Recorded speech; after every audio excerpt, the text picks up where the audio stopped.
A ɓangaren 'yan kasuwa kuma, abu na farko shine ita wannan sabuwar dokar ta ɗaga adadin kuɗin da ake fara karɓan haraji ga kamfanona. Da kamfanonan da suke da kuɗin shiga da ya kai miliyan 25 a shekara suna biyan haraji. Amma wannan sabuwar dokar ta ɗaga ta ce ƙananan kamfanona ba za su biya haraji ba.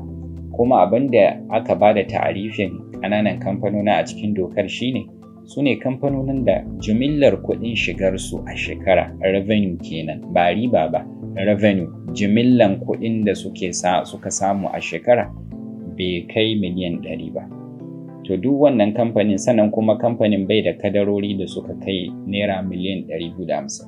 Idan har kamfaninka ko kasuwancinka ya cika wannan sharaɗin, to kai ƙaramin kamfani kake da.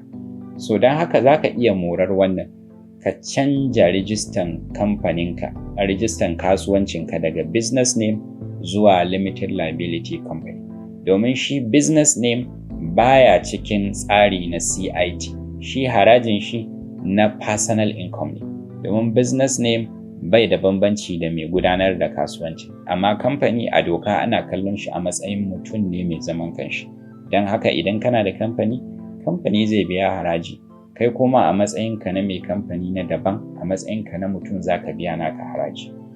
Abin da hakan yake nufi a takaice, in kun fahimce ni, idan kana da business name kuma ka san abin da kake samu bai kai miliyan 100 a shekara ba, kuma ba ka da kadarori, idan na ce kake samu ina nufin kasuwancin, kuma kasuwancin bai da kadaran da ta kai miliyan 250, to wannan kasuwanci kamfani zai shiga cikin rukunin ƙananan kamfanona. Abin da za ka yi shine ka je ka yi rijistar limited liability company. Wannan shi zai baka damar ka mori kuɗinka ba tare da ka biya wani haraji ba a matakin kamfani kenan.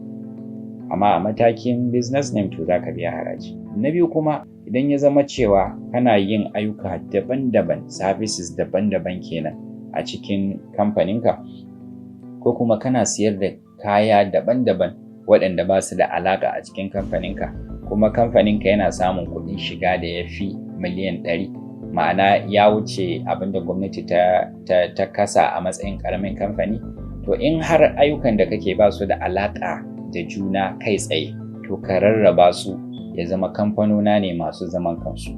Wannan shi ne. Amma kar ka manta, idan ba su da alaƙa da juna, domin yin ƙarfi ma yana da muhimmanci. Wani lokaci gwamma ka biya harajin ya zama kamfaninka ya bunƙasa, ya yi girman da zai iya shiga wurare daban-daban. Wannan zai samar maka da damammaki daban-daban.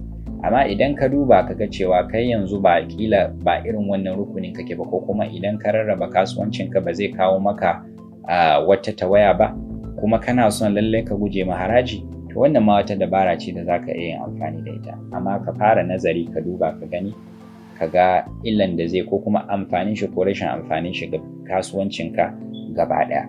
Wannan kenan.